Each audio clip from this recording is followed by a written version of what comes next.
Finally congratulations, अच्छे हैं को इतना अच्छा रिस्पांस मिल रहा है और ये गाना वाकई में अच्छा है। 2.5 million plus views, it's a great achievement. Amita ji, सबसे पहले तो what you want to say as a producer, कैसे देखती हैं आप इस गाने को और इस इतनी सक्सेस को? I mean, as a producer, if you say, I mean, when you put so much effort, आप इतनी मेहनत करते हो एक प्रोजेक्ट पे और उसका आउटकम अच्छा होता है तो you are always happy. So yeah, we are happy. Very good response. So we are like really really excited because जो भी देख रहा है पसंद कर रहा है. And I think as artist आपको वही चाहिए होता है कि आपकी ऑडियंस आपके काम को पसंद करे. So yeah, we are enjoying. Very true. Raghav ji, आपसे सवाल पूछने से पहले एक ऑनेस्ट कन्फेशन आपको मैं देना चाहता हूँ, बिकॉज मेरे आप पर्सनल फेवरेट हूँ। जब से मैंने आपका 1 2 3 गाना सुना था, बस at that time I remember आपने सेम, मतलब उसमें मेल की भी आवाज निकाली थी, फीमेल की भी आवाज निकाली थी, विच आई एम टोटली मिसमराइज। मुझे बाद में 2 3 साल बाद पता चला कि एक्चुअली में वो आपने गाया था जब मैंने रेडियो ज्वाइन किया था।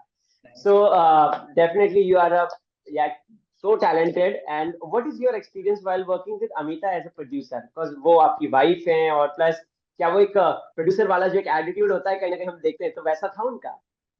नहीं, हम लोगों ने एक्चुअली पहले भी वीडियोस किए हुए हैं काफी। हमने 2 इनफैक्ट प्रॉपर वीडियोस पहले भी शूट किए हैं।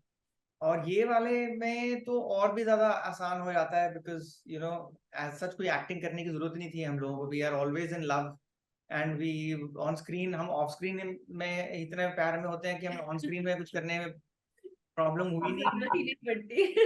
And we had a great team over there. तो जिन्होंने डायरेक्ट किया है सैम ने, और जो डीओपी भी थे हमारे, और उन्होंने बहुत अच्छा काम किया। And locations were amazing, lighting, styling, सब कुछ, मतलब literally without any pre production, without anything, because last last minute पे हमने डिसाइड किया कि गाना शूट करना है London. And we were able to succeed with very very good result. Okay Raghav ji, हमें बहुत सारी ऑडियंस जो है वो आपको अच्छे हैं कि कुछ लाइनें आप उनके लिए गा दें।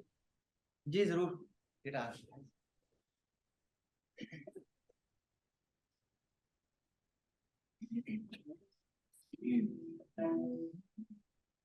अच्छे हैं कल खराब हो जाए, बनने हैं चलो किताब हो जाए। अच्छे हैं चलो खराब हो जाए, बनने हैं चलो किताब हो जाए। बंदिशें छोड़ के अगले ही मोड़ पे पानी से चलो शराब हो जाए।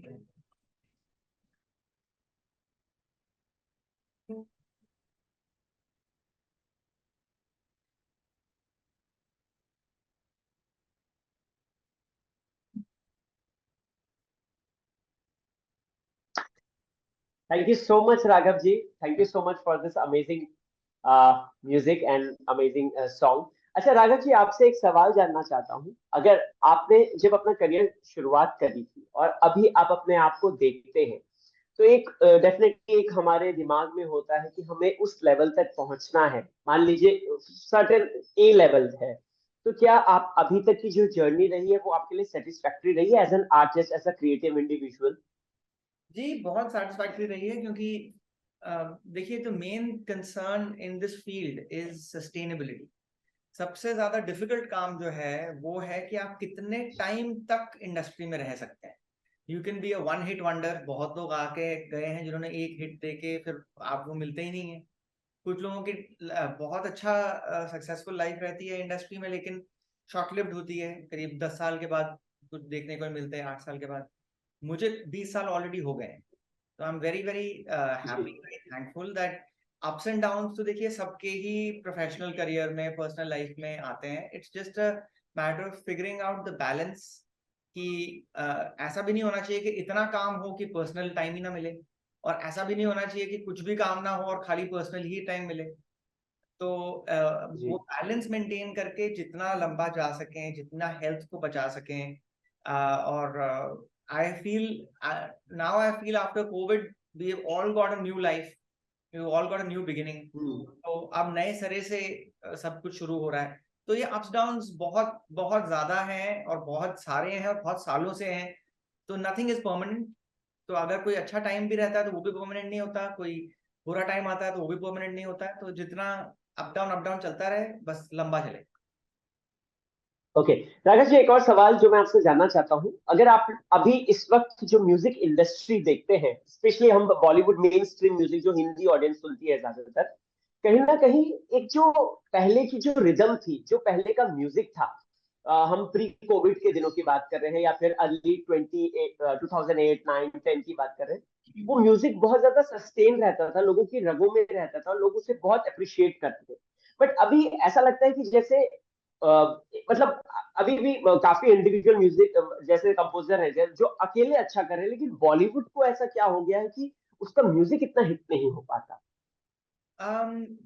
ये मेरे हिसाब से एक वेव है। एक टाइम आता है जब कुछ सालों आप देखेंगे कि कुछ साल ऐसे हैं जहाँ पे बैक टू बैक बहुत अच्छे गाने आते हैं, बहुत बैक टू बैक बहुत अच्छा फेज होता है। That is also overall sentiment of the industry. जैसे पोस्ट कोविड अभी अभी भी हम अपने आप को उठा ही रहे हैं, लिटरली रेक्टिफाई ही हो रहा है। अभी भी 2 साल हो गए हैं मैं बाहर निकल के भी, लेकिन अभी भी वो वाला सिचुएशन है ही नहीं जो प्री कोविड था। अगर आप कोविड को 1-2 साल का ब्रेक मान लें, तो उसके पहले का जो टाइम था वो टाइम बहुत फर्क था सबके लिए, हमारे लिए एज आर्टिस्ट भी था, म्यूजिक के लिए भी था। तो आई फील एवरीथिंग हैज, लेकिन देखिए उसके वो नेगेटिव है अगर, तो पॉजिटिव ये है कि OTT was nowhere in the scene earlier. OTT has come out right, be the saving grace. Digital में सोशल मीडिया राइट, की इतना आजकल डिपेंडेंसी हो गई है, वो प्री कोविड नहीं थी। तो right. Those areas that were completely, अगर कोविड ना होता तो उन चीजों को और उभरने में 5 साल और लग जाते, जो 2 साल के अंदर हो गया। बिल्कुल सारा अटेंशन सब लोगों का एक ही जगह चला गया कि इसको हर एक चीज को डिजिटलाइज करके और बिल्कुल लोगों के फोन्स तक और लोगों के स्क्रीन तक कैसे पहुंचाया जाए। तो जी, तो आपका क्वेश्चन है कि म्यूजिक में क्यों ऐसा लगता है कि बॉलीवुड में इतना नहीं है और इंडिपेंडेंट म्यूजिक का ऐसा क्यों है? तो ज्यादा अच्छा करता है जी। I feel that independent music has always been there, लेकिन इंडिपेंडेंट म्यूजिक को कभी प्लेटफॉर्म इतना और इतना पैसा और इतनी लाइमलाइट मिली ही नहीं, क्योंकि Bollywood took a break in the middle. Music was not getting consumed. Otherwise आप एक पिक्चर के अंदर देखिए 6-6 8-8 गाने होते हैं हर एक फिल्म में। राइट। अब वो कितनी सारी फिल्में कितने लैंग्वेजेस में कितनी जगहों पर कितना रिलीज होती हैं दिन की। सो व्हेन दैट जी, सडनली एक हार्ड स्टॉप हो गया, तो पीपल जो म्यूजिक कंज्यूम कर रहे हैं वो तो म्यूजिक कंज्यूम कर ही रहे हैं, नए म्यूजिक को भी। तो सडनली द गेट्स जी, ओपन फॉर इंडिपेंडेंट आर्टिस्ट, जो बेचारे काफी टाइम से, I am also independent artist. हम राइट। जो काम हम लोग इंडिपेंडेंट म्यूजिक में कर पाते हैं वो हम फिल्म म्यूजिक में नहीं कर पाते। जो प्रमोशन हमारे को इंडिपेंडेंट म्यूजिक में चाहिए रहती है वो नहीं मिलती। तो now very lucky true. organically over the years, over the last 2 years, organically people have realized कि हमारे को स्टार नहीं चाहिए, हमारे को फेस वैल्यू नहीं चाहिए, हमें म्यूजिक अच्छा चाहिए। Exactly how they are realizing that we don't care about a star, we want a good script. Like that, they want good music. Now, whoever is giving that good music, they are going to consume it. Whether it's an independent artist, whether it's a newcomer, whether it's an old person. खाली ये होता है कि आप जैसे प्रीतम कोई गाना release करेगा तो एक एक्सपेक्टेशन बंध गई है उसके साथ कि प्रीतम आ रहा है तो एग्जैक्टली। कमाल होने ही वाला है। So you're already there at 90%. You want Preetham to do even better than what he had done last time. Right, So that's why right. new artists are now flourishing. New independent music is flourishing, which is a very good move overall in the music scene. Okay, okay. My question is for Amita ji. Amita ji, as a producer, जब आप किसी concept पे काम करते हैं, what you feel exactly? क्या आप उसे कॉमर्शियल एंगल पे ज्यादा सोचते हैं कि ये मतलब इसमें जो है हमें मान लीजिए जैसे गाना है, अच्छे हैं तो इसमें लव स्टोरी और ये सब डाल दिया, उसके बाद इसको प्रेजेंट कर दिया दर्शकों को, या you will think about the main creativity inside, जो कि आजकल के एक्चुअल में गानों में बहुत कम देखने को मिलती है या फिर मूवीज में भी कम देखने को मिलती है, वो जो एक टैलेंट होता था वो? What you think about as a producer? I think it's a combination because you have to see it both ways. As a producer अगर आप देखो तो आप बहुत सारी चीजें देखते हो, उसमें मल्टीपोल्स होता है, कैसे प्रेजेंट करना है, किस तरह का म्यूजिक होना चाहिए, कब रिलीज करना है, टाइमिंग क्या है, उन दिनों में और क्या दूसरे सॉन्ग्स आ रहे हैं, या अगर हम फिल्म की बात करें तो और कौन सी फिल्म्स आ रही हैं, आपका कंपटीशन क्या है। तो एज अ प्रोड्यूसर तो बहुत चीजें होती है देखने वाली, बट ऑफ कोर्स क्रिएटिविटी तो हर चीज में चाहिए in this field. If it's not creative, you are not presenting something different and new, अगर आप कुछ क्लटर ब्रेकिंग नहीं प्रेजेंट कर रहे हो, तो लोग क्यों देखेंगे. सो आई थिंक हमारा ये सॉन्ग करने का भी यही था कि आज इतना म्यूजिक, मतलब आज के टाइम में I think we have a lot of Punjabi songs coming. We have a lot of dancing numbers coming. We have a lot of songs. South movie song. and कई songs ऐसे भी होते हैं जिनका actually में लोगों को meaning भी नहीं पता होता है, but they just enjoy. जी. तो आई थिंक Right. हमारा थॉट ये था कि कुछ ऐसा करें जो मतलब सबसे थोड़ा हटके हो, क्यूट हो, सिंपल हो, बिकॉज चाहे किसी को कुछ भी पसंद आए, आई थिंक जो सिंप्लिसिटी होती है वो हर किसी को पसंद आती है. So I think that is one of the reasons कि हमारा सॉन्ग हर एज ग्रुप को पसंद आ रहा है. Young people are also liking, elders are also liking, लड़कों को, लड़कियों को, सबको ही पसंद आ रहा है. So I think I mean, it's a balance. Okay, Amita ji, what do you feel about the industry? अभी अगर हम स्पेशली बॉलीवुड की ही थोड़ा सा बात कर लेते हैं, बिकॉज हम लोग बॉलीवुड से जुड़े हैं ज्यादा. क्या मतलब थोड़ा सा आजकल प्रोड्यूसर्स जो है वो रिस्क कम ले रहे हैं सब्जेक्ट्स में, और बहुत वो इन तरीके से सेम सब्जेक्ट को अलग अलग वे में प्रस्तुत कर दे रहे हैं? Do you feel that? I don't no, because या रीमेक उठाए, सॉरी टू नया इंटरप्ट, ट्राई जैसे करते हैं. हमारे नहीं, प्रोडक्शन मतलब नया ट्राई करते हैं. तो I mean, I don't know exactly how to answer this question. Mostly है ना, क्या है, रीमेक्स बन रही हैं, या फिर गानों में भी आप देख लीजिए, साउथ के कोई गाना पॉपुलर या कोई पुराना, अभी देखिए जैसे झुमका आया सॉन्ग, एक रिसेंटली एक फिल्म आ रही है, बड़े बैनर की फिल्म आ रही है, तो वो एक झुमका सॉन्ग है, तो which is not different, like वही पुराने लिरिक्स और वो लाके ऑटो ट्यून थोड़ा लगा के थोड़ा सा एकदम नए तरीके से हमको प्रस्तुत कर दिया, लेकिन हमको पता है कि वो कहीं ना कहीं वो है, तो बहुत सेफ प्ले हो रहा है कि बिकॉज इंडस्ट्री ऐसी जगह है ना जहां आप प्रेडिक्ट नहीं कर सकते हैं कि फिल्म हिट होगी कि नहीं होगी. As a producer, as an artist, आप अपना फेथ दिखा सकते हो एक प्रोजेक्ट में, बट उस प्रेडिक्शन नहीं कर सकते हो. So somewhere everybody wants to play little safe. अब कोई अगर एक गाना सुपर हिट हो गया है, लोगों को वो पसंद आ गया, और ऑफ लेट क्या होने लग गया है कि लोग एक जॉनरा के पीछे भागना शुरू कर देते हैं. अगर लोगों को एज ऑडियंस, अगर किसी को पंजाबी सॉन्ग्स पसंद आ गए तो उसके बाद आप देखोगे कि सिर्फ पंजाबी सॉन्ग्स ही हर पब में बज रहे हैं, लोगों के घरों में बज, बिकॉज ऑडियंस चाहिए. एज प्रोड्यूसर्स वी थिंक कि ऑडियंस को क्या चाहिए. अच्छा, ऑडियंस को ये चाहिए तो हम यही लाके देते हैं वापस.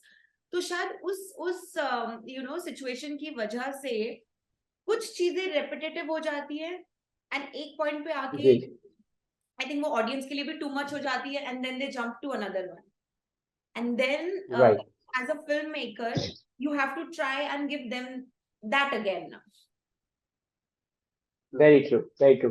राघव जी, आपसे एक अगला सवाल है. ये बहुत ही, मैंने मतलब इंटरव्यूज जब पूछे थे, एक सिंगर है फेमस, उनसे भी यही सवाल पूछा था, उन्होंने भी कुछ ऐसा जवाब दिया था कि आजकल जो म्यूजिक कंपोजर्स हैं, जो प्रोड्यूसर्स हैं, वो चाहते हैं कि जो भी नया सिंगर अपनी अलग आवाज में आता है वो अरिजीत की तरह गाए.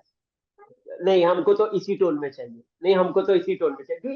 डू यू फील कि ऐसा हो रहा है, और कोई किसी प्रोड्यूसर ने कभी आपको बोला है कि नहीं राघव ऐसा नहीं, थोड़ा सा इसको है ना, थोड़ा सा ऐसे करके गाओ जैसे अरिजीत लेके जाता है, कुछ ऐसा, मतलब कुछ आपने कभी सुना या कभी फेस किया, या आपने कभी ऐसा मतलब देखा है इंडस्ट्री में ऐसा हो रहा है?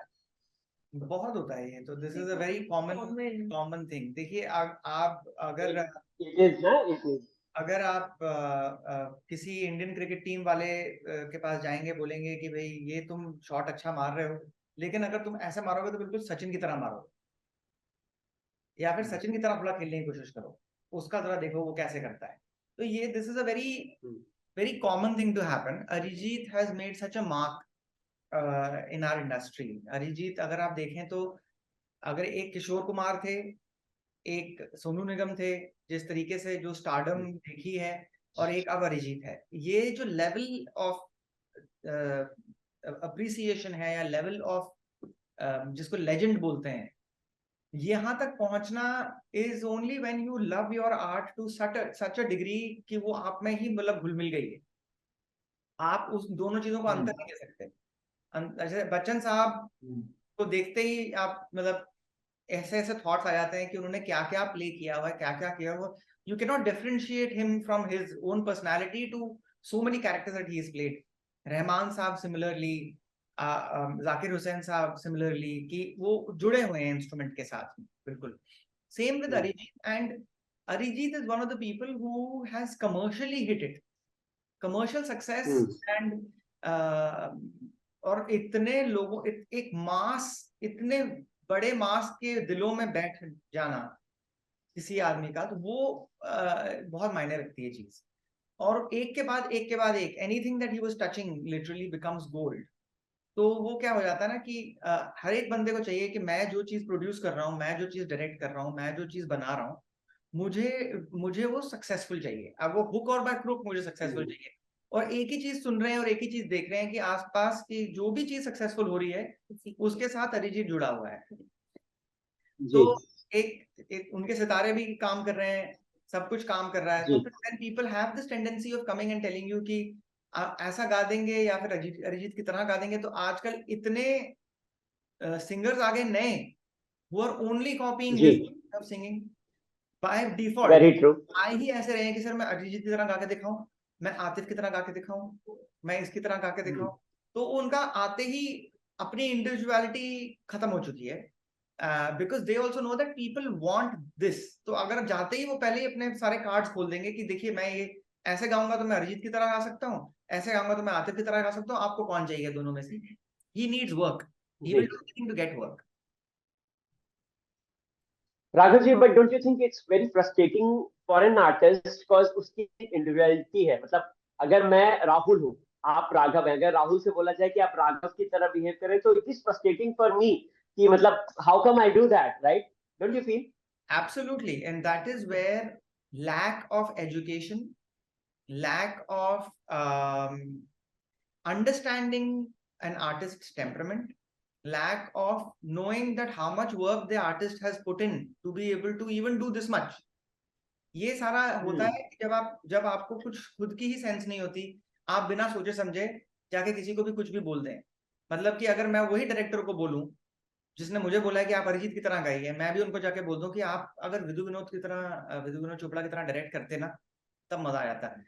बट हम नहीं कर सकते हैं because we know what is right, what is not we right. Are at the receiving end, right? हाँ, so it is a wrong. Personally I feel that you should not go and अगर आपको वही चीज मतलब आप दुकान में चले गए हैं आपको चाहिए कुछ है, आप उसकी तरह दूसरी कोई चीज लेना चाह रहे हैं, तो आप उसी चीज को क्यों नहीं खरीद लेते वापस? If you can't have very it, true. if you can't have it, then let me offer ना what I can offer. You might like it but you don't want it. So ये प्रॉब्लम ये एक ही चीज में नहीं है, ये हर एक चीज में ऐसे बहुत लोग हैं हमारी इंडस्ट्री के अंदर, और 90% लोग ऐसे ही हैं largely, who are looking for something else. They can't get it, now they want that same thing from somebody else. It's not possible. Very true, very true. अच्छा राघव जी, आपने इतनी फिल्मों में जो है स्कोर्स भी बजाए हैं, अलग अलग वाद्य यंत्र भी बजाए, मैं पढ़ रहा था आपके बारे में। कभी ऐसा हुआ है कि आपको मतलब अगर आपसे दिल से पूछा जाए तो, जैसे इंडस्ट्री के 3 बड़े पिलर हैं, शाहरुख खान, सलमान खान, आमिर खान, तो अगर देखा जाए तो उनकी फिल्में बहुत चलती हैं, कमर्शियली सक्सेसफुल रहती हैं, तो कभी उनके लिए किसी एक को अगर गाने का मौका मिले, वैसे तो मैं चाहता हूँ दिल से आप तीनों के लिए गाएं, लेकिन किसी एक को आप पहले चुने, तो आप किसको चुने?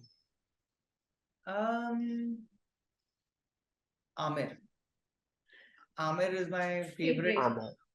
Why? I just love अच्छा। I love his personality. I love the attention of detail, attention to detail जैसे वो करते हैं। मैं खुद बहुत पर्टिकुलर हूँ अपने काम को लेकर, अपने टाइमिंग को लेकर, अपने कमिटमेंट्स को लेकर। तो मुझे ऐसे लोग जो परफेक्शनिस्ट होते हैं जो 100% जानते हैं कि उनको चाहिए क्या है, मुझे वो लोग बहुत पसंद हैं, क्योंकि वो है ट्रू लीडर्स होते हैं. You can lead a bunch. He can independently, individually. He can direct also. He has sense of music also. He has sense of editing also. So at least you're in a sea of knowledge. So at least आपको you know what you want. आप फिर किसी और का time बर्बाद नहीं कर रहे हैं. That it can become a difficult task. अगर आप इतने इंटरफियरिंग हो जाएं कि आप किसी को काम करने ही ना दें. There is a brief, very thin line. वो वहां ना पहुंचे बात, लेकिन to know exactly what you want and to be perfectionist and deliver amazing cinema, what Amir is known for.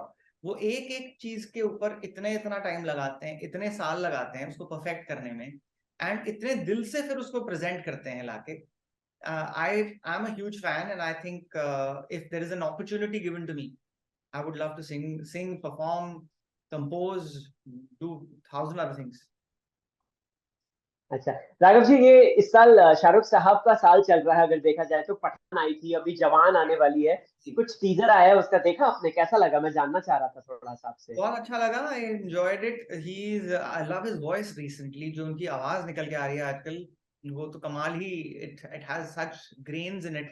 वो स्मोकिंग वो बंद नहीं करेंगे, उसकी वजह से उनकी आवाज और डीप होती जा रही है, और उसकी वजह से उनके डायलॉग डिलीवरीज जो हैं वो बहुत आउट ऑफ ऑर्डिनरी लगने लग गए हैं अब. I was hearing the trailer. वो अमेजिंग, ही साउंडिंग अमेजिंग. इनफैक्ट उन्होंने एक सारेगामा का पुराना गाना भी यूज किया है, जिसका मैंने ही अभी एक बेकरार वर्जन, बेकरार करके, बहुत प्यारा गाना है. And I love the way they used the original. उन्होंने कुछ छेड़ाछाड़ी नहीं करी है, उसको जैसा ओरिजिनल था वैसा ही यूज किया है. So that is giving a very interesting feel to it. In fact I just created another version of my self.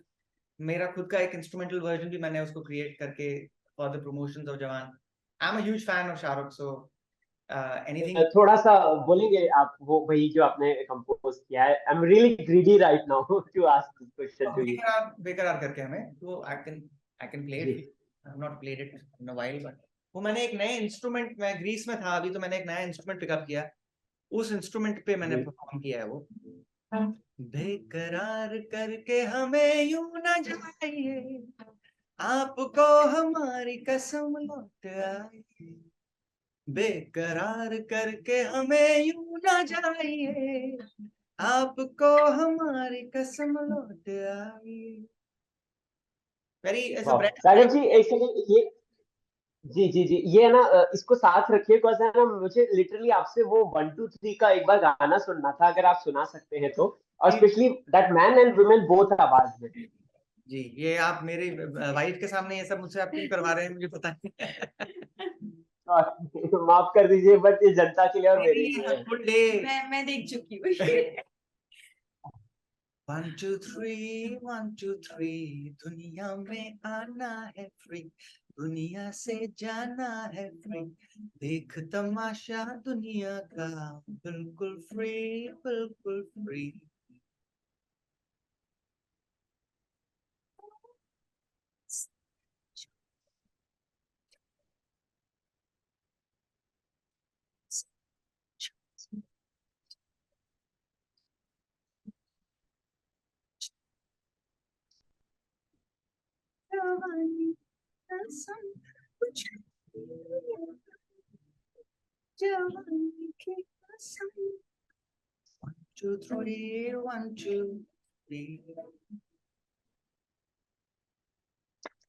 Thank you so much Raghav ji, thank you so much Amita ji, इतनी ढेर सारी बातचीत करने के लिए. एक लास्ट सवाल है, जिस दिमाग में क्यूरियोसिटी आई. राघव जी, आपकी पर्सनैलिटी इतनी वेरिएंट तरीके की है, अलग अलग आपके अंदर पर्सनैलिटीज भी हैं, और ऐसी पर्सनैलिटीज ऑडियंस को बहुत पसंद आती है. और अगर बात करें रियलिटी शोज में, ऐसी पर्सनैलिटीज बहुत चमक कर आती है. गानों की अगर बात करें, सिंगर्स ने भी बिग बॉस नाम का एक रियलिटी शो है, वहां पर आए हैं. कभी आपको भी ऑफर आया है? कभी आपने सोचा है कि आप बिग बॉस में जाएंगे? कभी मतलब लाइक अपनी पर्सनैलिटी को दिखाएं? हाँ जी, आई वुड लव टू. अगर ऐसा कोई मौका आया, और if it make sense at that time, definitely. मैं तो इतने इंस्ट्रूमेंट्स बजाता हूँ कि मेरे साथ 35-40 इंस्ट्रूमेंट्स मेरे साथ जाएंगे. मैं सबको एंटरटेन करना मेरा सबसे मेरा पेशा है, सो टू से. एंड सबसे ज्यादा मुझे पसंद भी यही है कि मैं बस एंटरटेन करके लोगों को एंजॉय कराऊं। पॉलिटिक्स से मैं थोड़ा दूर रहना चाहता हूँ। I am not a person who gets involved in too much of my personal space is my personal space and that's how I like it. But अगर कभी ऐसा मौका मिला और मैं गया तो देखी जाएगी तब। Okay. Okay. Thank you so much and all the very best for future projects. Thank you so much, ma'am, and all the very best for Thank future. you so much. Thank you.